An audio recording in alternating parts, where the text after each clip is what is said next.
Hello guys, welcome back to the channel. कैसे हो आप सभी? आई होप आप सभी अच्छे होंगे और आप अपनी पढ़ाई काफी अच्छे से कर रहे होंगे। आज हम इस वीडियो में देखने वाले अपने टेक्निकल कम्युनिकेशन की यूनिट नंबर 5 को एज पर द इक्विटिव लेटेस्ट सिलेबस के अकॉर्डिंग यूनिट 5 को हम इस वीडियो में कंप्लीट देखेंगे विद 3 ईयर PYQ क्वेश्चंस। सिर्फ आपको क्या करना है, इस वीडियो को एक साथ कंप्लीट देखना है ताकि आपकी ये यूनिट काफी अच्छे से हो जाए और आपके PYQ क्वेश्चंस भी आपके सारे कवर हो जाए।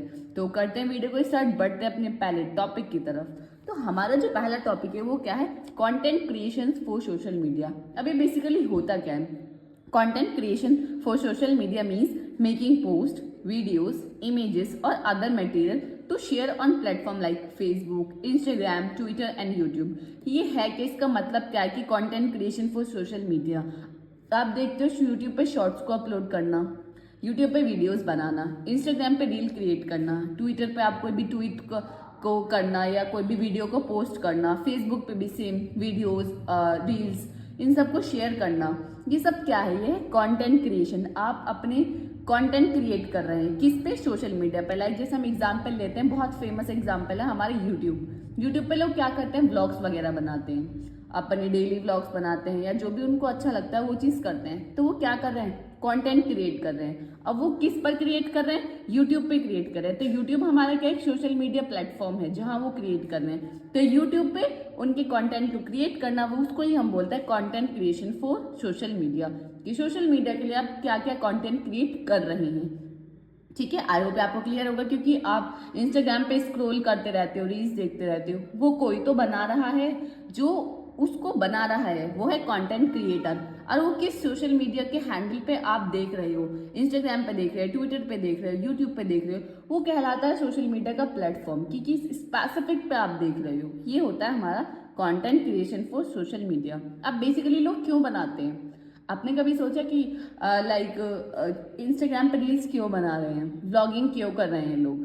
कुछ तो अपने इंटरेस्ट की वजह से करते हैं। किसी को बहुत ज़्यादा इंटरेस्ट होता है इन सब चीज़ों में, कुछ इसलिए करते हैं, कुछ अपने फॉलोअर्स बढ़ाने के लिए करते हैं, कुछ लोग पैसे के लिए करते हैं, कुछ लोग फेमस होने के लिए करते हैं। तो हर पर्सन का अलग अलग पर्सपेक्टिव होता है कंटेंट को क्रिएट करना, कि हम कंटेंट किस स्पेसिफिक, लाइक उनका जो एम है वो क्या है। तो जो बेसिक गोल होता है किसी भी पर्सन का, तो वो क्या होता है? The goal is to inform, engage and connect with the audience. Basic goal क्या होता है?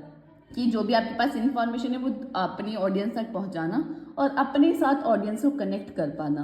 क्योंकि अगर आपके पास ऑडियंस रहेगी तो आपके पास सभी चीज़ें ऑटोमेटिकली आ जाएंगी। आपके पास क्या आ जाएंगे? फॉलोअर्स आ जाएंगे, आपके पास फेम आ जाएगा, पॉपुलैरिटी आ जाएगी। ये सब चीज़ें आपके साथ एक साथ आ जाएंगी अगर आप क्या करेंगे? अपनी ऑडियंस को ज़्यादा कनेक्ट हो पाएंगे, अपने कंटेंट को अच्छा क्रिएट करेंगे। ऐसे नहीं कुछ भी आप क्रिएट कर रहे हो, जैसे आप इंस्टाग्राम पे देखते हो कुछ भी एकदम से ऐसे ही फेमस हो जाता है, एकदम से ट्रेंडिंग करने लग जाता है। तो वो तो किसी लाइक स्पेसिफिक की बात होगी, बट ऐसा नहीं है कि आप जो भी कंटेंट क्रिएट करोगे वो एकदम से सबको पसंद आ जाएगा। तो आपको धीरे धीरे स्टेप बाय स्टेप अपने आप को इम्प्रूव करना है। That's all about content creation for social media. I hope आपको क्लियर होगा। और इसमें आप खुद से भी ऐड ऑन कर सकते हैं, क्योंकि ये सब चीज़ें आपके साथ डेली लाइफ में खुद होती हैं। आप खुद शॉर्ट्स देखते हो, अब बहुत सारे लोग होंगे कि वो खुद कंटेंट क्रिएट करते हैं किसी भी स्पेसिफिक चीज़ पे। ठीक है, now moving on next topic which is email. Email क्या है? ईमेल की फुल फॉर्म आप फर्स्ट सेकंड क्लास से पढ़ते आ रहे होंगे। क्या है? Electronic mail. ये होता क्या है? Different way to share information online. Email कुछ नहीं है, सिर्फ और सिर्फ एक ऐसा वे है जिसके थ्रू हम अपनी इंफॉर्मेशन को शेयर कर सकते हैं दूसरे पर्सन पर। क्या लाइक किस वे में? ऑनलाइन मोड में, थ्रू इंटरनेट आप अपनी इंफॉर्मेशन को शेयर कर सकते हैं। That is called email. अब ईमेल बेसिकली ऐसा तो है नहीं, जैसे अब शेयरिंग करने के हमारे पास बहुत सारे वेज हैं, काफ़ी सारी एप्लीकेशंस हैं। व्हाट्सएप है हमारे पास, इंस्टाग्राम है, ट्विटर है, फेसबुक है, काफ़ी सारी चीज़ें हैं, लिंक्डइन है। हम लोगों से कनेक्ट हो पाते हैं, अपनी इन्फॉर्मेशन को शेयर कर पाते हैं। बट ईमेल ही क्यों? क्या है ऐसा ईमेल में जो हम उसको यूज़ करते हैं? हमेशा अब बहुत सारे लोग ईमेल का यूज़ करते होंगे। अब एक बहुत जनरल एग्जांपल लेते हैं कि जब लाइक आपको लगता है कि मुझे एक कोर्स खरीदना चाहिए, आप किसी भी एग्ज़ाम की प्रिपरेशन कर रहे हो, तो आप क्या जाते हो? गूगल पे जाते हो, सर्च करते हो और आपको दिख जाता है। आप किसी भी स्पेसिफिक कोर्स को सर्च करें, वहाँ आप जाए तो वो सबसे पहले आपको क्या मांगता है? मोबाइल नंबर या ईमेल। वो क्यों मांगता है, वो क्यों आपकी मोबाइल नंबर, ईमेल, नेम वगैरह के पीछे रहता है? क्यों?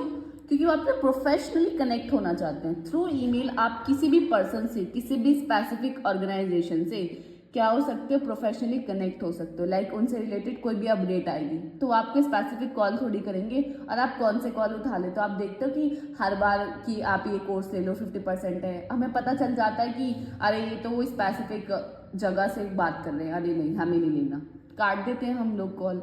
तो वो क्या करते हैं, हमारे ईमेल के थ्रू हमारे पास वो इन्फॉर्मेशन को पहुंचाते हैं। एक साथ काफ़ी लोगों को ईमेल कर देते हैं, एक टाइम पे मल्टीपल लोगों को एक ही मैसेज को वो शेयर कर सकते हैं, और क्या कर सकते हैं, अपनी इन्फॉर्मेशन को लोगों तक पहुंचा सकते हैं। इसलिए हम ईमेल का बहुत ज़्यादा यूज़ करते हैं। अब आई होप आपको क्लियर होगा। और ईमेल में क्या लिखा है, email is a message send through the internet to a person और a group. It is use for communication, promotion और शेयरिंग अपडेट। वही जो मैंने बताया, ईमेल क्या है, एक मैसेज है जो ऑल ओवर द इंटरनेट आप किसी पर्सन को या किसी ग्रुप को शेयर करते हो। और इसका बेसिक यूज़ क्या है, कम्युनिकेशन के लिए या प्रमोशन के लिए। जैसे आप देखते हो ना कि 26 जनवरी आई तो क्या होता है, वो अपने जो कोर्सेज होते हैं उन पे 50% ऑफ कर देते हैं। तो आपको क्या करते हैं, अपने जो प्रोडक्ट है उनको प्रमोट करने के लिए वो आपकी मेल पे मैसेज भेज देते हैं कि आप बिल्कुल, इतना अच्छा मौका है, आप बिल्कुल ना छोड़ें इसे, 26 जनवरी के इस पे हम आपको इतना ऑफर दे रहे हैं। इस तरीके से आते हैं ना, तो वो सब चीज़ें, शेयरिंग अपडेट, किसी भी चीज़ में अपडेट होता है उस चीज़ को शेयर करने के लिए हम ईमेल का यूज़ करते हैं। ठीक है, एग्जाम्पल क्या है, a company send an email to customer about a new product launch और डिस्काउंट ऑफर। जो मैंने अभी आपको बताया, जो 26 जनवरी का मैंने एग्जाम्पल लिया वही है कि कोई भी कंपनी का अगर कोई भी डिस्काउंट ऑफर आता है या कोई भी न्यू प्रोडक्ट लॉन्च होता है, वो तो थ्रू ईमेल आपसे वो कनेक्ट कर पाते हैं। अब वो अलग बात है कि आप देखते हो नहीं देखते हो। ठीक है, नेक्स्ट क्या है, a teacher send a email student about class schedule and study material. वही कि एक टीचर जो है अपने स्टूडेंट्स को एक साथ मेल सेंड करके बता सकते हैं कि क्लास का शेड्यूल क्या है या आपको क्या क्या स्टडी मटेरियल प्रोवाइड किए। ठीक है, अब बेसिकली वही वाई यूज इट, हम क्यों यूज़ करते हैं ईमेल का, फास्ट कम्युनिकेशन, हमारे कम्युनिकेशन प्रोसेस बहुत ज़्यादा फास्ट हो जाता है। Can reach many people at once, आप एक टाइम पे बहुत सारे लोगों से बहुत सारे लोगों से कम्युनिकेट कर सकते हैं, बहुत सारे लोगों को रीच कर सकते हो। Use for business and personal purposes, maximum time ये जो हम ईमेल है ये प्रोफेशनल पर्पस के लिए यूज़ करते हैं। आपने कभी देखा है कि मेल पे आप बात कर रहे हैं किसी से, बहुत कम होता है, आप कोई हो जाए तो वो कर ले, बट आप मैसेंजर्स हैं आपके पास, आप उनका यूज़ करते हैं, टेलीग्राम का, व्हाट्सएप का, मेल का थोड़ी यूज़ करेंगे बात करने के लिए। तो आई होप आपको क्लियर होगा कि ईमेल होता क्या है। ठीक है, now moving on next which is webinar. Webinar दो वर्ड से मिलकर बना है, वेब प्लस सेमिनार। क्या है ये, a webinar, web plus seminar is an online seminar where expert talk about a topic, it can be live और recorded. अब आप देखते हो कि कोई भी लाइक यूट्यूब पे आप देखते हो बहुत ज़्यादा स्पेसिफिकली कि जिन्होंने गेट क्लियर कर लिया, हम एग्जाम्पल लेते हैं जिनकी AIR 1 आई है, तो वो क्या आते हैं, वो उस चीज़ के एक्सपर्ट हैं। हम उनका क्या करते हैं, एक लाइव सेशन कराते हैं जिसमें जो स्टूडेंट्स होते हैं वो उनसे क्वेश्चन पूछते हैं, उनसे क्वेरीज पूछते हैं कि आपने किस तरीके से प्रिपरेशन की, आपका क्या गोल रहा, आपका क्या टाइम टेबल रहा। दैट टाइप ऑफ कन्वर्सेशन या that type of communication is known as webinar. ये होता है वेबिनार कि आप एक एक्सपर्ट आते हैं, वो आपको गाइड करते हैं किसी स्पेसिफिक टॉपिक पे, वो लाइव भी हो सकता है, रिकॉर्डेड भी हो सकता है। ठीक है, एग्जाम्पल आप देख सकते हैं, a company organise a webinar on how to start a business online.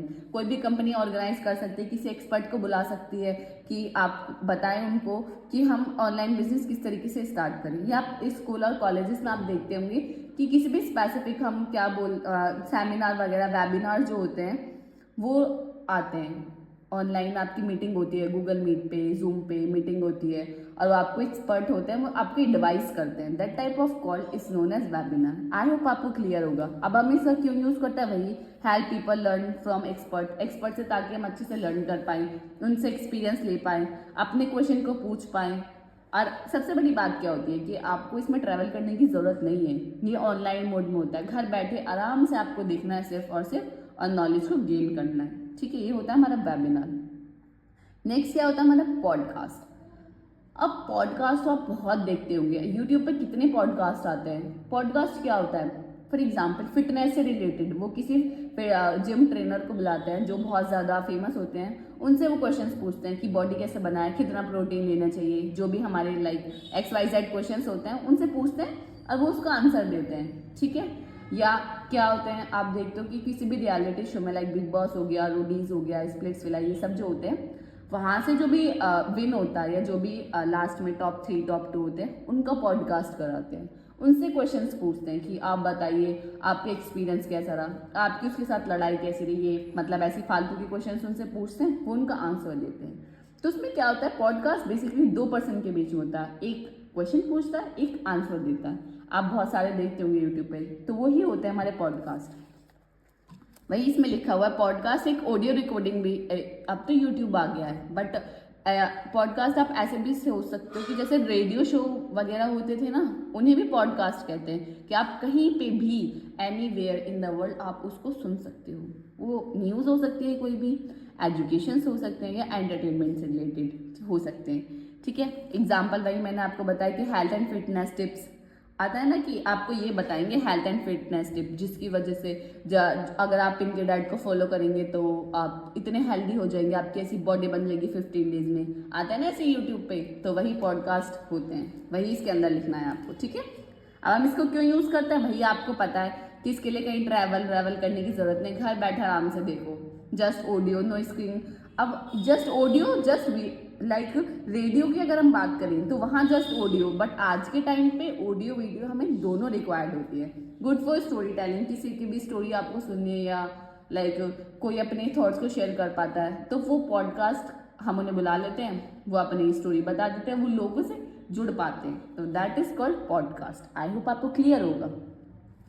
Next क्या है हमारा ब्लॉग्स। ब्लॉग्स क्या होता है, सिंपल, जो भी blogs is a written article on a website. जो रिटन आर्टिकल आपको वेबसाइट पे इतने बड़े बड़े लिखे हुए होते हैं ना, जो किसी भी स्पेसिफिक टॉपिक पे इतनी इन्फॉर्मेशन आपको देते हैं, दैट इज ब्लॉग्स, जिसमें रिटन आर्टिकल्स आपको मिलते हैं। उसका मेन मोटिव क्या होता है, आपको इन्फॉर्मेशन को शेयर करना है, किसी के ओपिनियन को शेयर करना है, ये न्यूज़ से रिलेटेड, बट ज़्यादातर वो क्या इन्फॉर्मेशन को शेयर करने के लिए होता है, ठीक है। लाइक आप देख सकते हैं बहुत सारे ब्लॉगिंग वेबसाइट्स हैं हमारी। टेक्नोलॉजी ब्लॉगिंग वेबसाइट है, तो वहाँ आप टेक्नोलॉजी से रिलेटेड कुछ भी चीज़ें सर्च कर सकते हो, कोई भी इंफॉर्मेशन को गैदर कर सकते हो। ट्रैवल ब्लॉग्स है, personal development, financial, business, health, fitness, बहुत सारे ब्लॉगिंग वेबसाइट्स हैं, आप जाके चेकआउट कर सकते हो, तो वही इसके अंदर लिखना है, ठीक है। वाई हम क्यों यूज़ करते हैं, वही न्यू थिंग्स को लर्न करने के लिए गुड होता है, ये हमारे बहुत अच्छा होता है, इंफॉर्मेशन को शेयर करने का तरीका ब्लॉगिंग वेबसाइट बहुत अच्छी होती है, ठीक है। आई होप आपको क्लियर होगा। अब बेसिकली कंक्लूजन एक छोटे में, अभी तो हमने बहुत ज़्यादा देख लिया कि ये होता है, एग्जाम्पल ये है, इसलिए यूज़ करना है। अब छोटे में इसको समझ लेते हैं। बेसिकली ईमेल क्या है, send message and update. Webinar क्या है, online learning sessions. Podcast audio based content जो होता है, या आप लिख सकते हैं वीडियो बेस्ड, दोनों होता है ये। ब्लॉग्स क्या होते हैं, रिटन आर्टिकल्स। तो आई होप आपको क्लियर होगा। अगर आप इतना भी इनके पॉइंट्स याद कर लेंगे ना, तो आप भरपूर इसके अंदर लिख के आ सकते हैं, अगर ये आता है तो, ठीक है। अब इसका जो क्वेश्चन आया था वो 2023-24 में आता है 2 नंबर में, यानी सेक्शन ए में पूछा गया था। क्या पूछा गया था, differentiate between webinar, webcast, podcast. Webinar podcast ना हम बता देंगे क्योंकि अभी हम काफ़ी अच्छे से पढ़ चुके हैं, बट ये वेबकास्ट क्या होता है, वेबकास्ट अब थोड़ा पढ़ लेते हैं ताकि आप इन तीनों को अच्छे से डिफाइन कर पाएं और इनके डिफरेंशिएट को अच्छे से लिख पाएं। वेबकास्ट क्या होता है, अब webcast, web plus broadcast, is a live और recorded video broadcast on the internet. Webcast क्या होती है, या वो या बोल सकते हैं आप लाइव या रिकॉर्डेड वीडियो होती है जो ऑल ओवर द इंटरनेट हमारी कास्ट होती है। It is like TV shows, web series वगैरह, ये जो सब होते हैं होती है हमारी वेबकास्ट, ठीक है। अब हाउ डज इट वर्क, किस तरीके से वर्क करती हैं। आई स्पीकर और presenter talk about the topic, the video is streaming live, upload from later viewers, you can watch on their phones, computer, laptop. वही जैसे पॉडकास्ट की तरह ही होती है ये, क्योंकि इसमें भी स्पीकर बोलता है और वो क्वेश्चन का आंसर देते हैं। ये भी स्ट्रीमिंग होती है, लाइव होती है, अपलोड हो जाती है यूट्यूब पे। जब प्रीमियर होती है जब आप देख लो कोई दिक्कत नहीं, लाइव आ रही है जब आप देख लो कोई दिक्कत नहीं, उसके बाद आपको रिकॉर्डेड वीडियोस भी मिल जाते हैं यूट्यूब पे। तो इसी तरीके से वेबकास्ट वर्क करता है। बस वेबकास्ट और पॉडकास्ट में एक डिफरेंस है, वेबकास्ट में हमारे टीवी शोज वगैरह जो होते हैं वो भी आ जाते हैं, बट पॉडकास्ट में वो सब चीज़ें नहीं होती। पॉडकास्ट बेसिकली जो जनरल वे में अगर आप बात करें तो वो ऑडियो बेस्ड कंटेंट पे ज़्यादा फोकस करता है, बट आज के टाइम पे अगर हम देखें तो पॉडकास्ट तो आपको पता है कितने यूट्यूब पे होते हैं वही, ठीक है। आई होप आपको क्लियर होगा। अगर इसमें से किसी को भी स्पेसिफिकली आता है या डिफरेंशिएट आता है तो आप काफ़ी अच्छे से लिख के आ सकते हैं, ठीक है। Now moving on next topic which is effective and ethical use of social media bye text and technique. Effective और इथिकल, किस तरीके से हम इफेक्टिवली अपना सोशल मीडिया का यूज कर सकते हैं, या इथिकली हम किस तरीके से सोशल मीडिया का अच्छी तरीके से यूज कर सकते हैं, किस चीज़ के लिए, टेक्स्ट के लिए या टेक्निक्स के लिए। तो वो हम देखते हैं कि बेसिकली होता क्या है। Using social media effectively means sharing useful information in smart way, while ethical use means being responsible and respectful online. आप बेसिकली सोशल मीडिया पे आप कोई भी कंटेंट को क्रिएट कर रहे हैं इफेक्टिवली, यानी जो भी आप इंफॉर्मेशन को शेयर कर रहे हैं वो काफ़ी अच्छे से कर रहे हैं। ऐसे नहीं कि इधर उधर से कुछ भी इंफॉर्मेशन ले ली या आप किसी की लाइक कॉपीराइट वगैरह आ गया आपके ऊपर, ये सब चीज़ें नहीं। आपको इफेक्टिवली एक अच्छे तरीके से, एक बहुत अच्छी क्लियर एंड कॉन्साइज वे में आपको अपनी बात को शेयर करना आना चाहिए। That is called effectively. अगर हम बात करें इथिकली मतलब क्या है कि रिस्पेक्टफुल्ली आप किसी के बारे में अगर आप बात करें तो आप रिस्पेक्टफुल्ली बात करें, ऑनेस्ट बात करें, फेक न्यूज़ ना फैलाएं कुछ भी ऐसी लाइक व्यूज़ के लिए। अगर आप देखते हैं तो आजकल कुछ भी डाल देते हैं यार, लाइक कोई अगर थोड़ी भी तबीयत खराब होती है किसी की तो बोलते हैं इतनी डेथ हो गई है, ये बहुत ज़्यादा सीरियस है। बड़े बड़े जो थंबनेल होते हैं वो बहुत ज़्यादा ऐसे बना देते हैं कि लोग उन पे जाके क्लिक करते हैं, वहाँ देखते हैं। तो आपको हमेशा क्या करना चाहिए, अपने कंटेंट के लिए हमेशा आपको रिस्पॉन्सिबल होना चाहिए, हमेशा अच्छा कंटेंट क्रिएट करना चाहिए और हमेशा जो है न्यूज़ जो देनी चाहिए वो हमेशा करेक्ट देनी चाहिए। ऐसे नहीं कि फेक न्यूज़ आप कुछ भी दे दें, ठीक है। अब थोड़ा अब हम इनको डिटेल में देख लेते हैं। पहले हम देखेंगे effective use of social media. Social media का हम किस तरीके से इफेक्टिवली यूज कर सकते हैं। पहला क्या है, क्लियर एंड एंगेजिंग टेक्स्ट। अगर आप किसी भी सोशल मीडिया प्लेटफॉर्म पे कोई भी पोस्ट कर रहे हो या कहीं पे भी आप कैप्शंस वगैरह में लिख रहे हो तो आपका जो टेक्स्ट होना चाहिए वो कैसा होना चाहिए, इंगेजिंग होना चाहिए। हमेशा टेक्स्ट या पोस्ट आपकी शॉर्ट होनी चाहिए, सिंपल होनी चाहिए, ज़्यादा कॉम्प्लेक्स नहीं हो। जो आप वर्ड यूज कर रहे हो वो ऐसे वर्ड यूज करो जिससे सब सिमिलर हो, जो आपकी अगर कैप्शंस या पोस्ट पढ़ें तो वो उनको समझ आ जाए, ठीक है। नेक्स्ट है use hashtags to reach more peoples. Hashtags, अब आप बताओ कि अगर आप इंस्टाग्राम पे रील को अपडेट करते हो तो वहाँ आप हैशटैग यूज करते हो या शॉर्ट्स वगैरह, ट्रेंडिंग शॉर्ट्स, ये सब चीज़ें आप करते हो। किस लिए करते हो, क्योंकि वो हैशटैग्स आपको क्या करते हैं, लोग जो आपकी वीडियोस है वो डिफरेंट या ज़्यादा लोगों तक वो पहुंचाते हैं। आपकी वीडियोस की रीच को वो क्या करते हैं, बढ़ाते हैं। इसलिए लोग कहते हैं कि जो भी ट्रेंडिंग में चल रहा हो आप उसका हैशटैग ज़रूर यूज़ करो, ठीक है।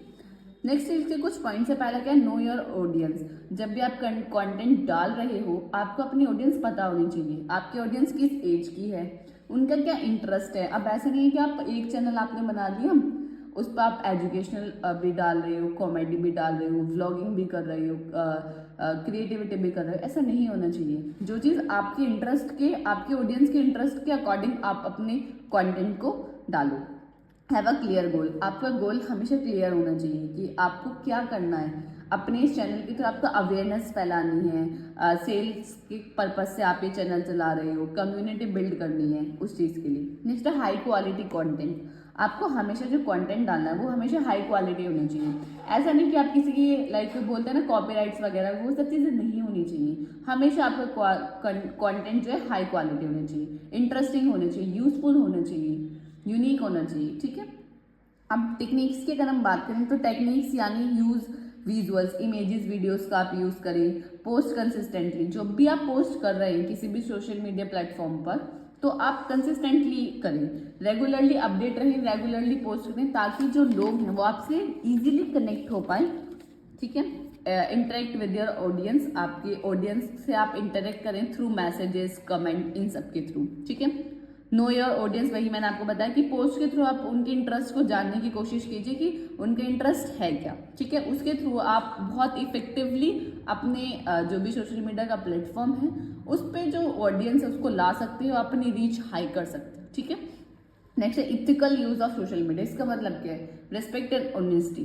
आप अपने चैनल के लिए, अपने कंटेंट के लिए हमेशा रेस्पेक्टफुल रहें और ऑनेस्ट रहें। हमेशा जो भी न्यूज़ वगैरह आप डाल रहे हैं या किसी के इन्फॉर्मेशन डाल रहे हैं, किसी के ऊपर बात कर रहे हैं, तो वो हमेशा रेस्पेक्टफुल करें और हमेशा सच बात करें।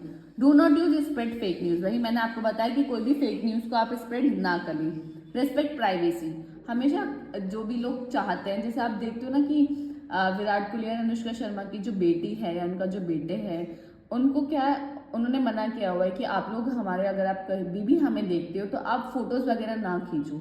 तो वो क्या है, आपको उनकी प्राइवेसी की रिस्पेक्ट करनी चाहिए। ऐसा नहीं कि अगर आपने कहीं पे भी देख लिया तो तुरंत आप सबसे पहले फोटो, अपना कैमरा ओपन करके उनकी फोटो ले रहे हो। नहीं, अगर किसी के बीच वो लाइक हम आप हमारे और आपके बीच में वो क्या रखना चाहते हैं, प्राइवेसी रखना चाहते हैं, तो हमें उनकी रिस्पेक्ट करना चाहिए उस प्राइवेसी की। Avoid harmful content. कभी भी किसी के लिए हेट स्पीच वगैरह नहीं करनी चाहिए, क्योंकि एक टाइम पे क्या होता है, हेटर्स अगर होते हैं एक टाइम पर बहुत ज़्यादा ट्रेंडिंग करोगे, बहुत लोग आपको जानेंगे, बट नेगेटिवली आपको जानेंगे। लोग आपको ऐसे जानेंगे कि अरे ये तो हमेशा गलत न्यूज़ ही फैलाता है, या ये तो हेट स्पीच ही करता है। इस तरीके का कंटेंट आपको नहीं बनाना है, ना ही क्रिएट करना है, ना ही अपने किसी भी सोशल मीडिया हैंडल पर डालना है।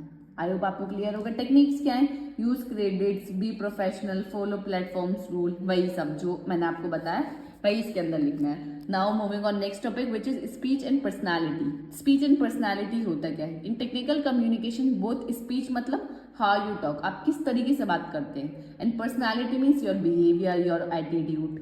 इससे आपकी पर्सनालिटी का पता चलता है। अब आपकी पर्सनालिटी क्या? Physical appearance. लोग अगर किसी को देखेंगे, अगर किसी की बॉडी बहुत ज़्यादा अच्छी होगी, अच्छे से कपड़े पहने होंगे, तो हम क्या कहते हैं, अरे यार इसकी तो पर्सनालिटी बड़ी अच्छी है। होता है ना ऐसा। अगर कोई ऐसे आ जाएगा, हम उसको जानते नहीं, पहचानते नहीं, बट उसकी फिजिकल अपीयरेंस से हम लोग उसकी पर्सनालिटी को जज कर लेते हैं। अगर कोई ऐसे आ जाता है बेवकूफ़ सा, या ऐसी थोड़ा उनके कपड़े वगैरह ऐसे होते हैं, तो हम लोग क्या कहते हैं, अरे यार देखने की कैसे पर्सनालिटी का कुछ पता ही नहीं है।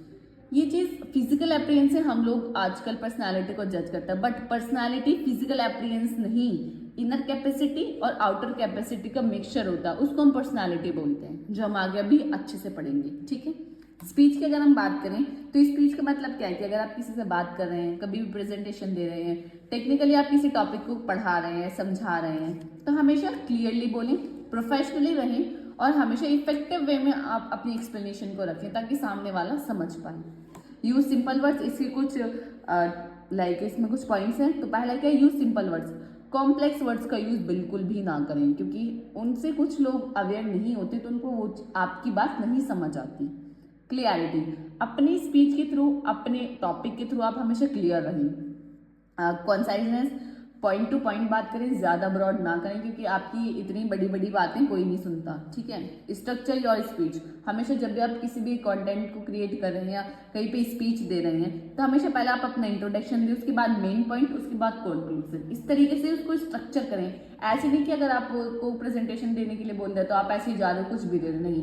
एक स्ट्रक्चर वे में दोगे तो वो बहुत ज़्यादा इफेक्टिवली सामने वाले को लगेगा कि हाँ इनको कुछ आता है। Engage with the audience. Ask questions. जब भी आप किसी के बीच में बात कर रहे हैं, किसी भी टॉपिक पे अगर आप अपनी ओपिनियन दे रहे हैं, तो हमेशा क्वेश्चन पूछें, आई कांटेक्ट बनाए रखें और बॉडी का जेस्चर, पोस्चर एकदम अच्छे से रखें। ऐसे नहीं कि ऐसे आप नीचे से हो रहे हो, ऐसे नहीं। हमेशा स्ट्रेट बैठे हैं, ऐसे नहीं कमर झुका के बैठे हो, तो उस चीज़ से बहुत ज़्यादा इम्पैक्ट पड़ता है सामने वाले पे। तो ये होती है हमारी स्पीच। अब बात करें हम पर्सनालिटी की, तो पर्सनालिटी क्या होता है आपको मैंने काफी अच्छे से बता दिया। Personality is not about only physical appearance, it is about inner capacity plus outer capacity. Personality क्या बताती है? आपका एटीट्यूड, किस तरीके से आप बात कर रहे हैं, आपका बिहेवियर क्या है, आप किस तरीके से सामने वाले की बातों को सुनते हैं। That is all about personality. आपकी पर्सनालिटी को बताता है। पर्सनालिटी के कुछ बेसिस होते हैं। ऐसे नहीं कि आप किसी को देखकर ऐसा लगता है, जैसे कोई एग्जाम्पल के लिए हम देखें कि अगर आप किसी पर्सन को देख रहे हैं, वो बहुत मोटा सा है, पेट निकला हुआ है, तो आप क्या कहोगे कि अरे यार इसकी कितनी पर्सनालिटी, कैसी पर्सनालिटी, क्या बोलोगे आप? अच्छी है? नहीं, ऐसी है, बेकार सी। अगर कोई ऐसे जिम वगैरह किसी ने किया होगा, अगर आप उनको देखते हो तो क्या बोलते हो? अरे यार क्या पर्सनालिटी है। तो बेसिकली उनकी आज तक हमने उनसे बात नहीं की, उनको हमने नेचर नहीं जाना, बिहेवियर नहीं जाना, बट उनके फिजिकली अपीयरेंस से सिर्फ उनको देखकर हम उनकी पर्सनालिटी को जज कर रहे हैं। ठीक है। ये सब होती है पर्सनालिटी। और आपको पता होगा, ठीक है। पहला क्या है, बी प्रोफेशनल। आपको हमेशा प्रोफेशनली रहना चाहिए जब भी आप किसी से बात कर रहे हैं, पोलाइट वे में बात करें और रेस्पेक्टफुल बात करें, ऐसे नहीं कि कुछ भी बोल रहे हैं, ठीक है। Be confidence but not arrogant. Confidence रहें बट एरोगेंट ना हो। Stay positive and friendly. किसी से आप बात करें तो पॉजिटिव वे में बात करें। कोई भी आपको प्रॉब्लम बता रहा है तो उस प्रॉब्लम को ज़्यादा बढ़ाएं नहीं, उसको प्रॉब्लम को सॉल्यूशन को डिफाइन करें, ठीक है। अब डायमेंशंस ऑफ पर्सनालिटी। पर्सनालिटी की कुछ डायमेंशन है। पहला है फिजिकल, वही मैंने आपको बताया कि फिजिकली आप कितने फिट हो, फिजिकल अपीयरेंस आपको कैसा है, उससे आपकी पर्सनालिटी जज होती है। नेक्स्ट है मेंटल हेल्थ। आपकी मेंटल हेल्थ कैसी है। मेंटल हेल्थ यानी कि आप किसी प्रॉब्लम का सॉल्यूशन क्या बताते हो, वो आपकी लाइक आईक्यू लेवल्स को जज करते हैं। सोशली आपके सोशल कितने कनेक्शंस हैं। ऐसे तो नहीं है कि आप बिजनेस स्टार्ट करना चाह रहे हो और आपके पास लोग ही नहीं है, आपकी सोसाइटी में कनेक्शंस ही नहीं है या सोशल कनेक्शंस नहीं है, तो ऐसा नहीं होना चाहिए। इमोशनली आप कितने, ऐसा नहीं कि अगर आपको किसी ने डांट दिया तो आप रोने लग जाते हो या आप बात बात पे बहुत ज़्यादा वरिड हो जाते हो, बहुत ज़्यादा डर जाते हो, ऐसा नहीं होना चाहिए। तो ये सब चीज़ आपकी पर्सनालिटी को बताती हैं कि आपकी पर्सनालिटी, ओवरऑल पर्सनालिटी आपकी कैसी है। तो आई होप आपको क्लियर होगा। बात करें टाइप ऑफ पर्सनालिटी, तो जंग क्लासिफिकेशन के अकॉर्डिंग मेंटल बेसिस पे उन्होंने जो पर्सनालिटी है वो 3 पार्ट में डिवाइड किया। Introvert, extrovert and ambivert. Introvert क्या होता है। इंट्रोवर्ट वो पर्सन होते हैं जिनके कोई भी फ्रेंड नहीं होते, जो हमेशा चुपचाप रहते हैं, कॉन्फिडेंस नहीं होता, लोनली रहते हैं, किसी से बात नहीं करते। ये सब जो ऐसे टाइप के पर्सन को हम बोलते हैं इंट्रोवर्ट, ठीक है। होते हैं ना कुछ कि अगर किसी ने क्लास वगैरह में किसी को खड़ा कर दे तो एकदम ऐसे डर जाते हैं, कुछ बोल नहीं पाते। That type of person is introvert person, ठीक है। वही इसके अंदर लिखा हुआ है, the definition of an introvert is someone who prefer काम, मिनिमली स्टिमुलेटिंग एनवायरमेंट, जो एकदम शांत रहते हो, किसी से ज़्यादा बात, फ्रेंड्स वगैरह भी नहीं होते इंट्रोवर्ट लोगों के, वो अपने में इतने रहते हैं ना, घुले मिले रहते हैं कि उन्हें किसी की ज़रूरत नहीं होती, ठीक है। वो पर्सन होते हैं इंट्रोवर्ट। एक्सट्रोवर्ट जस्ट इसके अपोजिट होते हैं, जिनके सोशल कनेक्शन बहुत ज़्यादा होते हैं, फ्रेंड्स भरपूर होते हैं। आप कहीं पे भी जाके देख लो, सोसाइटी में बहुत फ्रेंड्स, कॉलेज में बहुत फ्रेंड्स, स्कूल में बहुत फ्रेंड्स, ठीक है। कॉन्फिडेंस उनके अंदर बहुत अच्छा रहता है, कोई भी खड़ा कर देगा तो कुछ भी बोल देते हैं। एक्सट्रोवर्ट ना आप देखते हो कि कुछ लोग बोलते हैं अरे ये तो मुंहफट है, बहुत है, ऐसी कुछ भी बोल देता है। That type of person is called extrovert person, ठीक है। एम्बीवर्ट की बात करें तो एम्बीवर्ट क्या होता है, इंट्रोवर्ट और एक्सट्रोवर्ट के बीच में आता है ambivert, in the middle of introvert and extrovert. क्या होता है ये, ऐसा भी नहीं होता कि बिल्कुल फ्रेंड नहीं होता, ऐसा भी नहीं होता कि बहुत ज़्यादा फ्रेंड होते हैं, बीच में होते हैं, ठीक ठाक दोस्त होते हैं, ठीक ठाक उनका कॉन्फिडेंस होता है, सोशल कनेक्शंस ठीक ठाक होते हैं, मतलब हर चीज़ बीच में रहती है, मेंटेन रहती है। तो वो पर्सन कहलाता है हमारा एम्बीवर्ट। अगर आप बात करें तो आप मुझे बताएं आप क्या हैं, इंट्रोवर्ट हैं, एक्सट्रोवर्ट हैं या एम्बीवर्ट हैं। बेसिकली अगर हम देखें तो जो एम्बीवर्ट होता है वो सबसे बेस्ट होता है, क्योंकि एम्बीवर्ट पर्सन हर चीज़ में बिल्कुल बैलेंस रहता है, तो वो पर्सन होना चाहिए। तो अगर आप नहीं है तो एम्बीवर्ट बनने की कोशिश करें। आई होप आपको क्लियर होगा। अब बिग 5 थ्योरीज के अकॉर्डिंग जो है हमारी पर्सनालिटी को 5 टाइप्स में डिवाइड किया है। Openness, conscientiousness, extroversion, agreeable and neuroticism, ये 5 टाइप के। अब इनका आप नाम कैसे याद रखेंगे, ओशन, इसकी शॉर्ट फॉर्म है ओशन। ओ से ओपननेस, सी से कंसाइटनियसनेस, ई से एक्सट्रोवर्जन, ए से एग्रीएबल एंड न्यू से न्यूरोटिज्म, ठीक है। अभी होते क्या है, थोड़ा कॉम्प्लिकेटेड वर्ड्स है, बट इनको मैं आपको इतने इजी तरीके से समझाऊंगी ना कि आप एक बार में ही समझ लेंगे। अब आपको पता है कार्टून तो आप सभी देखते होंगे, डोरेमोन, चिंचैन, उनसे थोड़ा इनको रिलेट कर देते हैं तो आपको काफ़ी अच्छे से क्लियरिटी हो जाएगी। पहला हमारा ओपननेस। ओपननेस जैसे शिजुका है ना डोरेमोन में, वैसे ही बहुत क्रिएटिव है शिजुका। क्या करते हैं, हमेशा कभी पियानो बजाना सीखती है, कभी पेंटिंग के लिए, कभी किसी चीज़ के लिए हमेशा रेडी रहती है, क्रिएटिव है वो। दैट टाइप ऑफ पर्सन को हम बोलते हैं, वो पर्सन की पर्सनालिटी कैसी, ओपननेस। इसमें वही लिखा है, curious, creative, open to new ideas, जैसे शिजुका, ठीक है। नेक्स्ट क्या है हमारा, कंसाइटनियसनेस। कंसाइटनियसनेस जैसे हमारा डेकीसुकी है। डेकीसुकी क्या है, अपने गोल के लिए बहुत ज़्यादा ओरिएंटेड है, हमेशा पढ़ता रहता है, उसे पढ़ाई में सबसे आगे रहना है, मार्क्स सबसे अच्छे लाने हैं, हार्ड वर्किंग है, रिस्पॉन्सिबल है। That type of person personality known as conscientiousness. Conscientiousness यानी डेकीसुकी, ओपननेस यानी शिजुका। एक्सट्रोवर्जन, एक्सट्रोवर्जन जैसे जियान। जियान क्या होता है, हर किसी से लड़ता है, ग्रुप का लीडर है, वो कहीं पे भी लड़ाई हो क्या कहता है, अरे मैं चलूंगा, या हर जगह सबसे ऊपर रहता है। That type of person personality known as extroversion. जो आउटिंग होता है उसके सोशल कनेक्शन बहुत ज़्यादा होते हैं, बहुत ज़्यादा एनर्जेटिक होता है। जियान कितना एनर्जेटिक है, कभी भी उससे लड़ाई करवा लो, कुछ भी करवा लो, ठीक है, वो होता है एक्सट्रोवर्जन। एग्रीएबल, एग्रीएबल क्या होता है, जैसे मसाओ, चिंचैन में मसाओ आपने सबने देखा होगा। तो मसाओ क्या है, मसाओ को चिंचैन ऐसी बेवकूफ बनाता रहता है, कुछ भी बोलता है वो हर चीज में हाँ हाँ कर देता है, एग्री कर जाता है, चाहे वो बात सही हो या वो बात गलत हो। तो उस टाइप की पर्सनालिटी को हम बोलेंगे एग्रीएबल, जैसे मसाओ की पर्सनालिटी है, चिंचैन बेवकूफ बनाता रहता है, आज तक उसे पता नहीं चला है, ठीक है। न्यूरोटिज्म, न्यूरोटिज्म क्या होता है, जो जैसे नोबिता है ना, हमेशा रोता रहता है, अरे मुझसे तो शिजुका बात नहीं कर रही है, जियान ने मुझे पीट दिया, या ये सब चीजें। तो वो क्या रहता है, हर बात पे रोता रहता है, क्राइम करता रहता है, ऐसे ही परेशान रहता है, मूडी है, स्ट्रेस रहता है कि अरे मेरे तो जीरो आ गए, कैसे करूंगा अब मैं। तो that type of person personality known as neuroticism. I hope आपको क्लियर होगा आई होप आपको क्लियर होगा कि टाइप ऑफ पर्सनालिटी क्या होती है। तो अगर ये क्वेश्चन आता है, ये काफ़ी इंपॉर्टेंट है कि पर्सनालिटी से रिलेटेड, ये अब तक पूछा नहीं गया है, बट मुझे लगता है कि ये आ सकता है, तो आप इसको अच्छे से कर लें और काफ़ी अच्छे से इसको एक्सप्लेन कर आए। बढ़ते अपने नेक्स्ट क्वेश्चन की तरफ, जो कि हमारे एग्जीक्यूटिव 2023-24 में पूछा गया था। तो क्वेश्चन था क्या, explore Maslow 5 tiers model theory of the hierarchical of needs with respect to the personality. Personality के बेस पे मैस्लो की आपको हायरार्की जो है, नीड ऑफ हायरार्की 5 टायर की, उसको एक्सप्लेन करना था। तो वो है क्या, वो अब हम देखते हैं। इनका पूरा नाम क्या था, Abraham Maslow hierarchy of need is a 5 tyre theory that explain human motivations. इनकी जो 5 टायर थ्योरी वो क्या एक्सप्लेन करते हैं, ह्यूमन के मोटिवेशन को एक्सप्लेन करती है। क्या बताती है वो, it suggest that people move through different level of need starting from basic survival to self fulfil. जब इंसान स्टार्टिंग से लेके एंड तक काफी सारी उसकी बेसिक नीड्स बढ़ती हैं, उन नीड्स के बारे में उन्होंने बताया। This needs also shape a person personality, behaviour and communication styles. ये जो सारी नीड्स हैं वो इंसान की जो पर्सनैलिटी है उसको शेप देती है, बिहेवियर को, कम्युनिकेशन स्टाइल को, ठीक है। अब मैस्लो की 5 लेवल ऑफ नीड्स थी क्या, पहली थी साइकोलॉजिकल नीड्स यानी बेसिक नीड्स। बेसिक नीड्स किसी भी इंसान की क्या होती हैं, क्या होती हैं, खाना, कपड़ा, मकान, ये सब, पानी, एयर, फूड, वाटर, शेल्टर, यही सब होती हैं। तो उन्होंने इसमें यही बताया है कि air, food, water, shelters the most basic need of survival. ये सबसे बेसिक नीड है किसी भी इंसान को जीवित रहने के लिए, किसी भी इंसान को सर्वाइव करने के लिए उसे ये 5 चीजें तो चाहिए। अब वो पर्सनालिटी पे किस तरीके से इम्पैक्ट डालता है, क्योंकि उन्होंने क्या पूछा था कि मैस्लो की 5 लेवल जो हायरार्की है उनको आपको पर्सनालिटी के बेस पे एक्सप्लेन करना था। तो पर्सनालिटी का इम्पैक्ट किस तरीके से पड़ेगा, if these needs are not meet a person will become stress, irritable and anxious.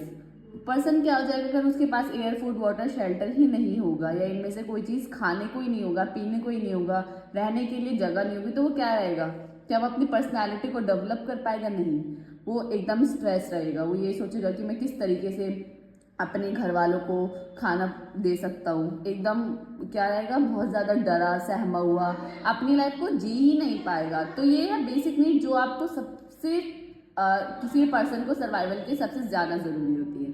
A person struggling for food may not focus on personal development. वही मैंने आपको बताया कि अगर कोई खाने के लिए अपने जूझ रहा है तो वो क्या अपनी पर्सनल ग्रोथ पे वर्क करेगा, ठीक है, उन्होंने यही बताया है। नेक्स्ट है हमारी सेफ्टी नीड। सेफ्टी नीड यानी सिक्योरिटी एंड स्टेबिलिटी कि पर्सनल, इसमें क्या है, personal security, health, job stability, financially safety. क्या फाइनेंशियली कितने स्ट्रांग हो आप, जहाँ जिस सोसाइटी में रहते हो वहाँ कितना सिक्योर फील करते हो, वो सब चीज़ें इसके अंदर आती है। Feeling safe in life and avoiding risk, like आप जहाँ रह रहे हो वहाँ आप कितना सेफ फील कर रहे हो, वहाँ कितना रिस्क को आप अवॉइड कर रहे हो, ये सब चीज़ आती है सेफ्टी नीड में कि जिस सोसाइटी में आप रह रहे हो वहाँ आप सेफ फील होना आपका बहुत ज़्यादा ज़रूरी है। जॉब स्टेबिलिटी आपकी बहुत ज़्यादा ज़रूरी है। जॉब स्टेबिलिटी नहीं होगी तो आपके पास फाइनेंशियली पैसे नहीं आएंगे, फाइनेंशियली सेफ्टी आपके पास नहीं होगी, ठीक है। हेल्थ, हेल्थ तो सबसे ज़्यादा इंपॉर्टेंट है, आपको पता है हेल्थ सबसे ज़्यादा मेन रोल प्ले करते हैं। अगर आप खुद सबसे हेल्दी हो तभी आप सब कुछ कर सकते हो, अगर आप खुद ही बीमार हो तो आप क्या ही करोगे। तो सबसे पहले तो हेल्थ आती है, ठीक है। तो इसका पर्सनालिटी पे किस तरीके से इम्पैक्ट पड़ता है? A person who lack secure may become fearful, anxious and over cost. जो भी पर्सन जो सिक्योर फील नहीं करेगा अपनी सोसाइटी में या जहाँ वो रह रहा है, वो क्या रहेगा? हमेशा डरा सहमा रहेगा। वो कभी भी कुछ खुल के कुछ बोल ही नहीं सकते, खुल के कुछ कर ही नहीं सकते। आप एग्जाम्पल के लिए तो समझिए कि अगर आप घर में अकेले हैं, तो अगर आपको सोसाइटी ऐसी है तो आपको क्या रहेगा? अरे यार यहाँ चोर नहीं आ जाए, अरे यार मेरे घर के पास तो ऐसे लोग रहते हैं, वो घर के अंदर नहीं आ जाए, कुछ ऐसा ना हो जाए। तो वो सब चीज़ें क्या है कि आपको सोसाइटी में सिक्योर फील करना जहाँ पर रह रहे हैं, वो बहुत ज़्यादा इंपॉर्टेंट है। ठीक है, नेक्स्ट है लव एंड बिलोंगिंग, यानी सोशल नीड्स, यानी friendship, family, relationship and social connection से बहुत ज़्यादा इंपॉर्टेंट होता है लव एंड बिलोंगिंग के अंदर। आपकी फ्रेंडशिप भी होनी चाहिए, आपकी फैमिली के सपोर्ट्स भी होने चाहिए, आपकी रिलेशनशिप भी अच्छी होनी चाहिए और सोशल कनेक्शंस आपके पास होनी चाहिए।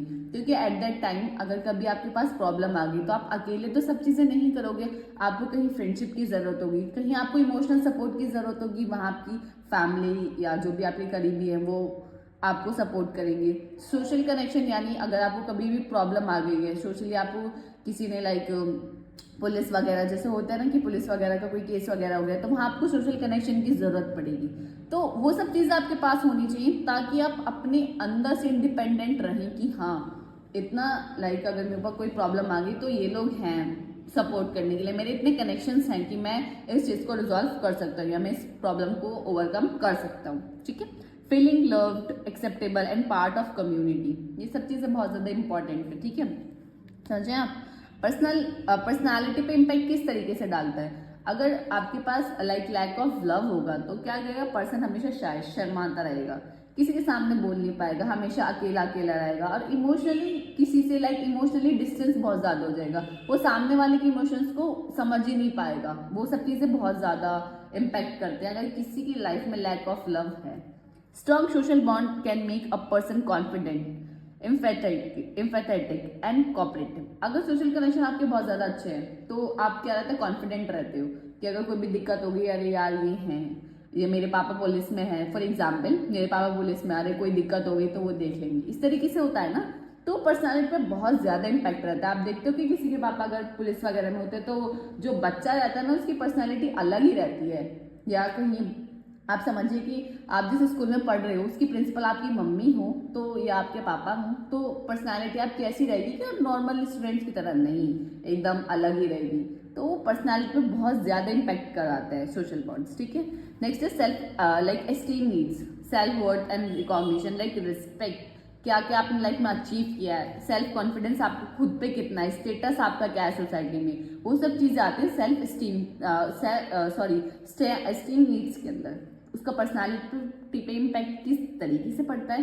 If these needs are not meet a person become confident and motivated, यानी अगर ये जो नीड्स हैं वो पर्सन के पास होगी तो वो क्या रहेगा? कॉन्फिडेंट रहेगा, मोटिवेटेड रहेगा। इफ नॉट, अगर नहीं है, दे मे फील इंफीरियर और स्ट्रगलर विद सेल्फ डाउट, वो क्या रहेगा? हमेशा अपने आप को नीचे समझेगा, इंफीरियर समझेगा, हमेशा अपनी लाइफ के अपने साथ स्ट्रगल ही करता रहेगा, सेल्फ डाउट में रहेगा कि अरे यार ये मैं कर सकता था या ये मुझसे ये हो सकता था। वो चीज़ नहीं होनी चाहिए आपके अंदर।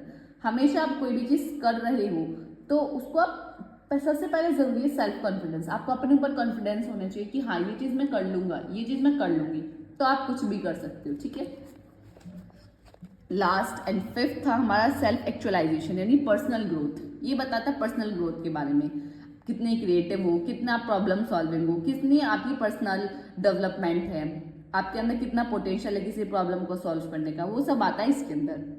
पर्सनैलिटी पे किस तरीके से इम्पैक्ट डालता है?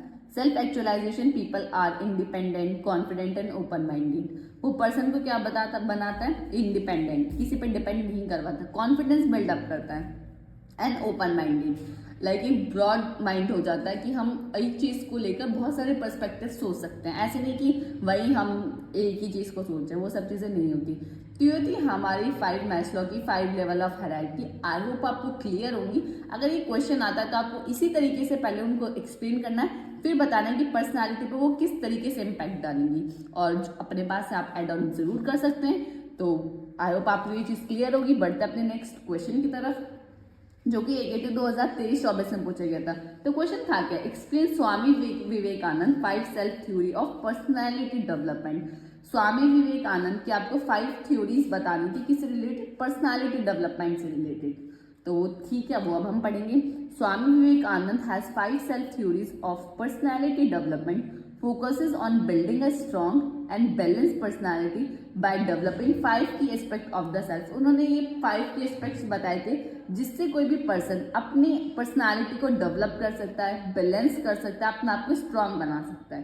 तो सबसे पहले क्या आती है, सेल्फ कॉन्फिडेंस। सेल्फ कॉन्फिडेंस मैंने आपको बताया, आपको सबसे पहली चीज क्या होती है, आपको अपने ऊपर बिलीव होना चाहिए, अपने ऊपर कॉन्फिडेंस होना चाहिए कि हाँ ये चीज मैं कर सकता हूँ, ये चीज मुझसे हो जाएगी। That is called self confidence. अगर आप सेल्फ डाउट रहोगे ना तो आप कुछ नहीं कर सकते सच में। Believing in one self is the foundation of success. अपने आप पे बिलीव करना सक्सेस की फाउंडेशन है सबसे पहली। Overcoming fear doubt through faith in one abilities. वही अगर आप अपने आप पे बिलीव करते हो ना, तो जो आपके डर हैं, जो आपको लगता है कि ये चीज़ मैं नहीं कर सकती या ऐसा नहीं हो सकता, उस चीज़ को भी आप ओवरकम कर पाओगे। पॉजिटिव आपकी थिंकिंग जो वो क्या हो जाएगी, पॉजिटिव हो जाएगी। आप किसी भी चैलेंजेस आएंगे तो आप उसको बहुत कॉन्फिडेंटली, बहुत फियरलेस आप उसको क्या करोगे, फेस कर पाओगे। अगर आपको सेल्फ कॉन्फिडेंस नहीं होगा ना, तो कोई भी छोटा भी चैलेंज आएगा ना, तो आप उससे भी घबरा जाओगे, डर जाओगे, नहीं हो पाएगा आपसे। तो सेल्फ कॉन्फिडेंस मोस्ट इंपॉर्टेंट है, ठीक है। नेक्स्ट है हमारा सेल्फ रिलायंस। सेल्फ रिलायंस का मतलब क्या होता है, आत्मनिर्भरता। कि आत्मनिर्भरता इसका मतलब है depending on one self rather than other for success. अपने आप पर डिपेंड रहे, ना कि दूसरों पे सक्सेस के लिए। Taking responsibilities for one actions on decision. Responsibilities, क्योंकि अगर आप रेस्पॉन्सिबिलिटीज लेंगे, डिसीजंस लेंगे, एक्शंस लेंगे, तभी आपको एक्सपीरियंस आएगा, तभी आप उस चीज़ को आगे कर पाएंगे। अगर आप हर चीज़ से बचते रहेंगे ना, तो लाइफ में जब वो चीज़ फेस करोगे आप, तो वहाँ वो चीज़ नहीं कर पाओगे आप। इंडिपेंडेंट थिंकिंग रखो अपनी। ऐसा नहीं कि भेड़ चाल में आप चल रहे हो, अगर किसी ने वो बोल दिया तो अरे वैसे ही है। एग्जाम आता है ना, जैसे एग्जाम पेपर आप दे के आते हो, तो अगर किसी ने बोलते अरे पेपर तो बहुत हार्ड आया, आपको कैसा लगा? आपको वहाँ इंडिपेंडेंटली अपनी थिंकिंग को बताना है, ना कि दूसरे की सुन के। आपको ईजी लगा तो वो ईजी है, वो अगर आपको हार्ड लगा तो वो हार्ड है। सबको कैसा लगा, उनके हिसाब से नहीं चलना आपको। Stop blaming other for failures के लिए दूसरों को ब्लेम करना बंद करें और अपने आप को इम्प्रूव करें।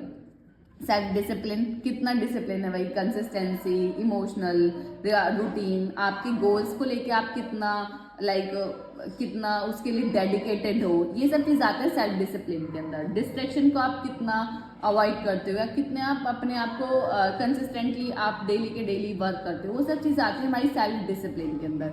नेक्स्ट आती है हमारी सेल्फ नॉलेज। सेल्फ नॉलेज यानी understanding one strength, weakness, purpose of life, उस चीज़ को अंडरस्टैंड करना, अपने आप को बेटर बनाना, हर चीज़ को लर्न करना। ऐसे नहीं कि आप अपनी बुक्स की ही लर्न कर रहे हैं, अदर चीज़ें बुक्स वगैरह होती है उनको रीड करना, अपनी नॉलेज को गेन करना। किसी स्पेसिफिक इसके लिए नहीं कि मार्क्स के लिए नहीं पढ़ना, अपनी नॉलेज के लिए पढ़ना। That is called self knowledge. Self sacrifice. Self sacrifice मतलब thinking beyond personal gain and helping society. अपने से बाहर निकलकर दूसरों की हेल्प करना, सोसाइटी की हेल्प करना, that is called self sacrifice के अंदर आता है। कि आप लोगों की प्रॉब्लम को समझ पा रहे हो, सामने वाले की प्रॉब्लम को आप देख पा रहे हो। A true leader is one who work welfare of other. जो लोग, हम उसको अच्छा इंसान बोलेंगे या उसको लीडर बोलेंगे जो अपने लिए नहीं दूसरों के लिए अच्छा सोचता हो, दूसरे के लिए अच्छा करता हो। ठीक है, आई होप आपको क्लियर होगी। तो ये आता है तो आपको इसी तरीके से अच्छे से और बहुत इजी वे में इसको एक्सप्लेन करना है। अगर आपको ये नहीं आया है तो आप एक बार खुद से पढ़ेंगे ना ये नोट्स, तो आपको ज़्यादा अच्छे से क्लियरिटी होगी। वैसे मैं पूरी कोशिश कर रही हूँ कि ये आपको अच्छे से समझ आ जाए। नेक्स्ट है हमारी जंग टोपोलॉजी। जंग टोपोलॉजी है क्या? कार्ल जंग, a famous psychologist, created a personality topology that define how people think, feel and behave. Karl जंग थी बहुत फेमस साइकोलॉजिस्ट थी, जिन्होंने ये बताया था कि कोई भी पर्सन किस तरीके से सोच सकता है, किस तरीके से फील करता है वो किस तरीके से बिहेव करता है। तो उनके 4 मेन फंक्शंस थे। पहला क्या था? How people gain energy. People जो है, पर्सन जो है, वो किस तरीके से अपने एनर्जी को गेन कर रहा है। How people process information. आप इंफॉर्मेशन आपको कोई मिला, आप उसे किस तरीके से प्रोसेस कर रही हो। किस तरीके से, हाउ पीपल मेक डिसीजन, आप किसी प्रॉब्लम का किस तरीके से डिसीजन ले रहे हो, how people organise their life, कोई भी पर्सन अपनी लाइफ को किस तरीके से ऑर्गेनाइज कर रहा है। ये 4 मेन चीजें बताई थी या 4 मेन फंक्शन उन्होंने बताए थे। इसके बेस पर उन्होंने वो एक्सप्लेन किया था कि कोई भी पर्सन किस तरीके से फील करता है, किस तरीके से सोचता है, किस तरीके से बिहेव करता है। ठीक है, नेक्स्ट है हमारे fraud. Sigmund fraud, the father of psychologist, believed that human personality is shaped by unconscious thoughts, childhood experience and inner conflict। ये कहते थे, इन्हें भी फादर ऑफ साइकोलॉजिस्ट कहा जाता है या साइक्लो एनालिसिस कहा जाता है। ये क्या बताते हैं, ये बताते हैं कि जो ह्यूमन की पर्सनालिटी है वो कुछ टर्म्स होती है, उनके बेस पे वो शेप्ड होती है। अनकॉन्शियस थॉट्स, आपकी जो थॉट्स अनकॉन्शियस थॉट्स आते हैं उनके बेस पे, आपके बचपन के एक्सपीरियंस के बेस पे, इनर कॉन्फ्लिक्ट, आपके इनर कॉन्फ्लिक्ट के बेस, आपको कभी कभी होता है कि ये चीज़ कि दुविधा में पड़ जाना, आप अपने आप से बात करते हो, दैट इज कॉल्ड अपने आप से लड़ जाना, अपने आप के ओपिनियन को सही गलत करना, that is called inner conflict. उन चीज़ों से ह्यूमन की पर्सनैलिटी को शेप मिलती है, ना कि और जो पॉइंट्स थे इनके अकॉर्डिंग ये मेन पॉइंट्स थे। आई होप ये आपको क्लियर होगा। यहाँ हमारी यूनिट 5 कंप्लीट होती है। आई होप ये आपको क्लियर होगा। सारे टॉपिक्स हमने कवर किए विद 3 ईयर PYQ क्वेश्चंस। अगर आपको ये वीडियो अच्छी लगी हो तो लाइक कमेंट शेयर करना ना भूलें और चैनल को सब्सक्राइब जरूर कर लें फॉर मोर वीडियोस। अगर आपको हमारे नोट्स चाहिए तो डिस्क्रिप्शन में आपको लिंक मिलेगा, आप वहाँ से हमारे नोट्स को डाउनलोड कर सकते हैं। अगर आपको कोई भी डाउट है, कोई भी पर्सनल आपको सजेशंस चाहिए तो आप हमारे इंस्टाग्राम पेज को फॉलो कर सकते हैं, वहाँ आप पर्सनली मैसेज कर सकते हैं, वहाँ आपकी क्वेरीज को अपनी रिजॉल्व कर सकते हैं, तो उसको भी आप ज़रूर से फॉलो कर लें। तो मिलते हैं किसी अगली वीडियो में। Thank you for watching this video.